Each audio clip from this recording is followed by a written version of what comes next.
Hey Gridiron and of course SEOAL fans, welcome to WOUB.org. I'm Carter Rodriguez and this is my fellow SEOAL reporter Josh Huntsberger, and we're going to introduce you to a little segment we're going to do every week called the SEOAL Roundup. We're going to take a little bit of a look at the week that was in the league as well as a look into the future. So let's get right into it. Josh, how did it all shake out last week? Well, let's start at the top of the league with the Jackson Ironmen. They continued to dominate with a 49-0 win over Waverly. That's their 84th consecutive point without the opponent scoring one to start the season.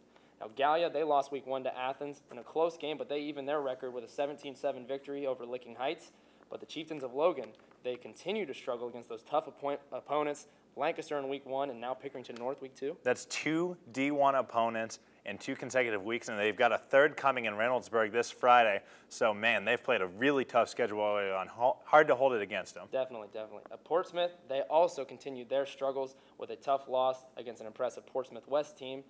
Warren, though. Warren is out 2-0 to start their season, strong out of the gate for the second year in a row. They beat Marietta by 20 points on Friday. They're looking very good, but you got to wait till you get to conference play with Warren, because they started out the season strong last year and they really struggled in conference. Right. Somebody who was great in conference and struggled out of was Chillicothe.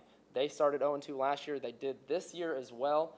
But they ended up second in the league last year, so I wouldn't count out the Cavs just yet. Absolutely. They've got a very strong team, and they should look to make some noise in the SEOAL. But that's enough living in the past. You know we don't do that at Gridiron Glory. So we're going to move straight to the future. Gridiron Glory will be at Portsmouth, hosting Wheelersburg. First time, we're looking for a fun game. Josh Huntsberger over here is going to be our reporter. I'll be tagging along. I won't be helping, though. Also, Gallia will be at Wellston. And that's going to be a very interesting game because we saw Jackson play Wellston earlier in the year. They put a whooping on them, 35-0. And if Gallia can produce a similar result, then we can start talking about them as a SEOAL contender. But we just don't know much about them yet, so that should be a very good measuring stick. Very exciting to see. Another game we're looking for is Athens at Warren this Friday. Both undefeated teams. It's going to be very exciting to see how Warren's defense will handle the speed of Devon Sharp and the Athens Bulldogs. But let's take a break, let's step back, look at the bigger picture. Week 4, Logan is hosting Jackson. The big rivalry game has been reinstated. You remember last year, Jackson snapped Logan's 34 league game winning streak. Logan's going to be pumped up. Absolutely, they're going to be looking for revenge, and this really has the potential to be the most exciting game we cover all year in the SEOAL, but it also has the potential to be the most important. Both you and I had them near the top of our SEOAL rankings, and this could decide the conference as early as week 4.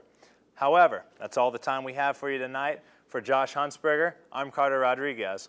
We'll see you on Friday.